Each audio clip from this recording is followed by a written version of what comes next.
Ganito yan.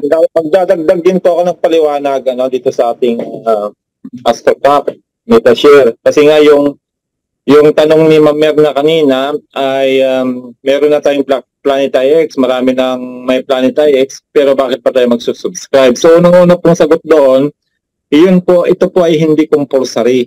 Hindi po compulsory na kukuha po tayo ng Planet IX kung ayaw po natin. Ito kasi ay isang paraan na naisip ng ating C1 para makatulong po na magkaroon ng activity points sa mga member. Kasi nga, sa Travelia, alam naman natin na hindi lahat magsusubscribe yan kasi nga hindi naman lahat nagta-travel. Hindi po nagta-travel lahat. So parang tapon lang po yung doon.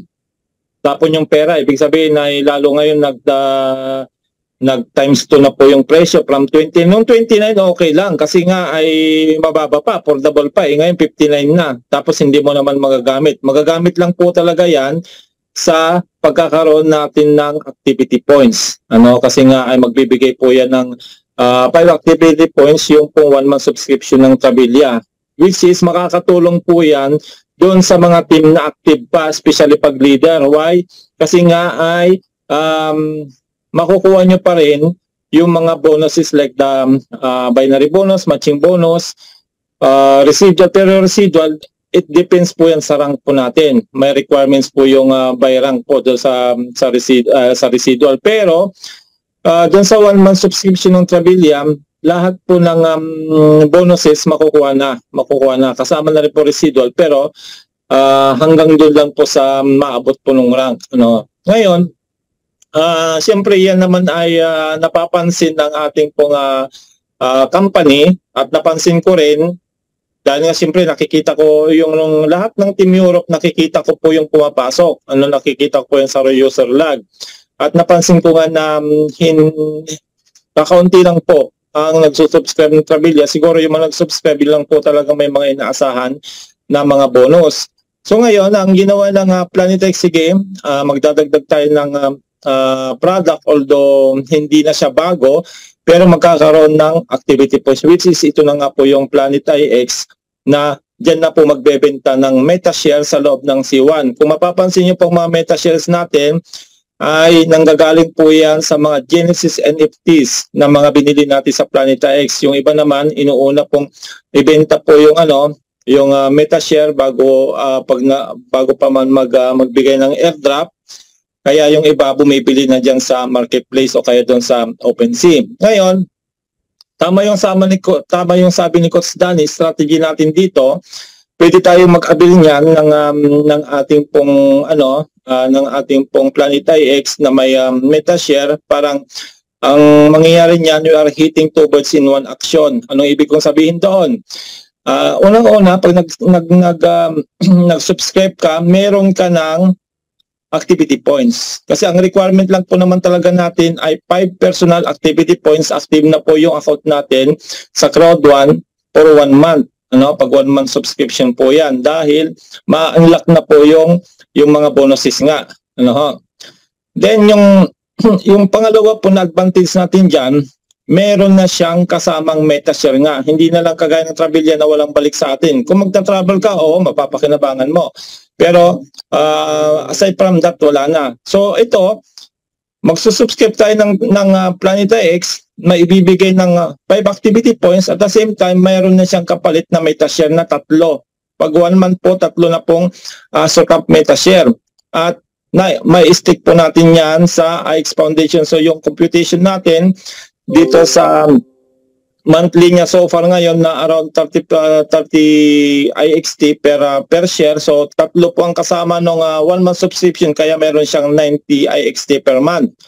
Sa kalakaran ngayon dyan sa IX Foundation. At kung yan po ay i-chene mo o kaya i-hold mo at aantayin mo na tumaas po yung IXT natin kasi napakababa po ng IXT natin, hindi po advisable na magbenta tayo ngayon ng mga IXT natin kasi nga around 6 to 7 pesos lang po. Ang prediction po ng Binance po para po magkaroon ka ng idea, ang prediction ng Binance, ang bull run na mangyayari po muli, ibig sabihin ng bull run, tataas po lahat ng mga crypto, ay sa first quarter ng 2024. paano kung naipon mo yung mga IXT mo na galing sa Astrocrop na yan at umabot ulit tayo ng 100, 200 per IXT, ay bawing-bawi ka, sobra-sobra pa yung iyong pinambili. Tama ba? At take note po, may hangganan po yan. Yung pinakita ni Coach Orly kanina, 333,000 lang po ang supply. So, ang nabenta na po ay nasa 8,000 na. So, marami-rami pa naman siya. At pag naubos po yan, siyempre, tapos na po yung kontrata ng Planeta X sa pagbebenta ng Metashare. At yung sinasabi ko nga sa inyo, na hindi lang po sa Travelia, hindi lang po sa Planeta X magkakaroon ng activity points kasi by October sa C1 Global Event meron na naman pong ilalan sa bagong product at yun po I believe magkakaroon na naman po ng activity points. Pero habang nandyan pa po yung ating Planeta X ay maigi po na makakuha rin tayo para ma-active po yung ating account kasi may hinala din ako na ang activity points o yung personal activity points, may kinalaman po yan pag naglansa po yung C1 token natin. Baka yun lang po mga may personal activity points ang mauunang pwede mag-withdraw. Hinala ko lang po yun pero posible. So yun po yung pwede kong may dagdag dito sa ating pong about sa Astrocrop Metashare. Bakit kailangan, although hindi naman compulsory na kumuha, nasa inyo po yun kung gusto nyo o hindi. Pero kami po, kukuha po kami niyan kasi sayang naman yung magiging makakatulong din sa activity at siyempre yung reward, extra reward na makukuha natin dyan. Yun lang Ma'am Beth, yung aking dagdag doon sa mga sinabi ni Coach Danny, Coach Orly para mas malinaw po sa lahat ng mga nandito sa ating webinar ngayon. Yun lang po. Sir, pwedeng follow-up question? Sige po, Ma'am Merna. Sir, yung po bang Metashare na pinag-uusapan natin ay yung po, nasabi niyo po isang Metashare ay kikita ng ilang IXT, 29 IXT per month. Yes po, yun po yung pinakita niyo sa Orly sa ngayon. Pero saan po natin yan pa? Kasi habang dumadami po yung bumibili, pababa po ng pababa yan. Siyempre. Hindi po yung Sir, yung po bang Metashare na pinag-usapan natin, itong Metashare din na nasa OpenSea, ng presyo lang ay 14.49 IXT. Ay nasa marketplace pala. Wala pa po siya, ma'am. Wala pa siya sa marketplace po. Ay ano po itong Metashare na naandito na Y Metashare? Hindi po ba ito yun? Iba po yan, ma'am. Iba po yan, ma'am. Iba po Metashare yan. Ibang foundation po yan. Okay, Ibang ma'am, tanong ni Tika, meron na pala i-share dito para mas maliwanag kay Ma'am Merna. Nagtatanong lang po, sir, ha? Parang no problem po. No problem. Maganda po yung nagtatanong kayo para po ay maliwanagan po yung mga tanong ninyo. I-share ko lang po yung aking Planet IX. Dito na lang ako sa Sipal para mas mabilis. Tuts Ede. Bro. Ako'y paalis na. Ay ko ba nakabili ka na niyan? Hindi, si Marisa bibilang ko niyan bro. Kasi nga active pa yung sa kanya eh. Sa akin 6 months pa kasi. Pero bibili ako niya kay Marisa ako bibili. Ay, ako'y mag-aabil niyan yung 20 bukas. Yung 6 months? 6 months, oo. 6 months kasi yung sa akin hanggang February pa sa akin bro yung Travelia ko kasi sinamantala ko yung 29. Pero si Marisa one month lang kaya pag natapos nito, yan siya ang kukuhanan ko. Pero kung may maabutan pa ako pa nag-launch yung ating C1 token at pwede nang mapera, 1 year ang kukunin ko niyan. 50 kasi ang 1 year, 50. Paki-accept po yung mga pumapasok na yung mga pumapasok pa. Okay na po, Sir Eddie. Okay. Ito na po, Ma'am Merna, yung tanong mo para po umaano natin. Ayan. Yung nakikita niyo po nakapaikot sa ating pong tiles, yan, yung mga iba-ibang kulay, may blue, may red, may orange, may yellow, may green. Yan po ay, ang tawag po natin dyan ay mga in-game corporation.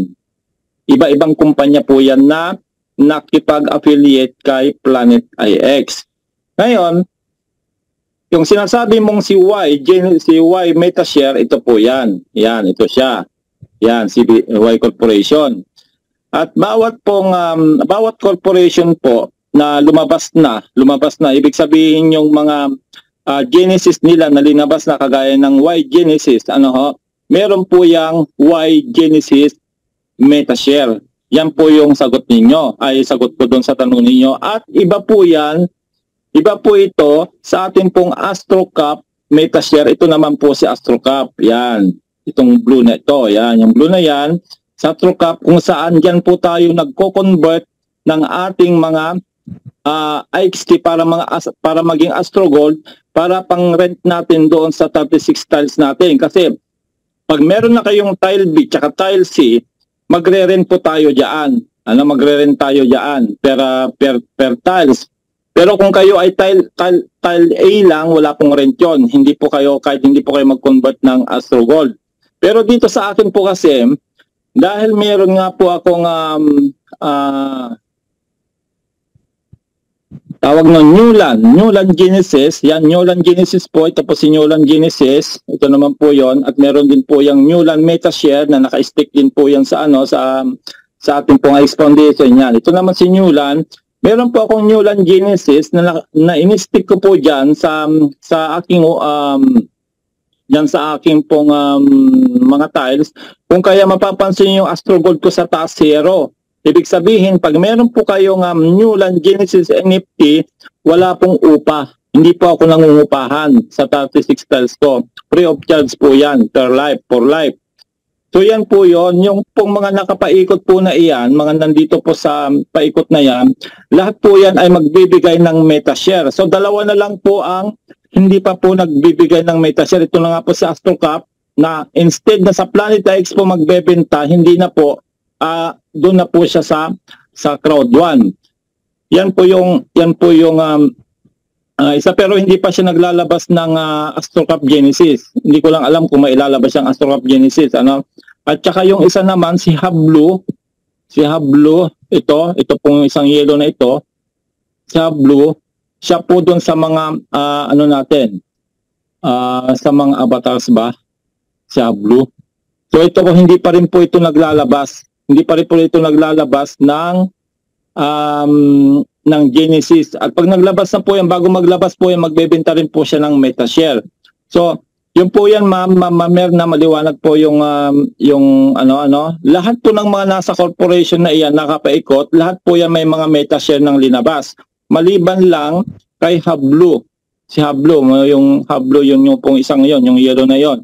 Pero kasi sa AstroCap meron na, kaso binenta binenta niya doon sa C1. Sa C1 doon siya nagbebenta, hindi sa Planet X. Kaya yan po, lahat ng nakapaikot na yan, meron po lahat yan. At ito po yung sa akin naman, papakita ko rin dito sa X Foundation, ng mga metashare ko, nasa loob. Wait lang, magbubukas tayo dito. Ayan.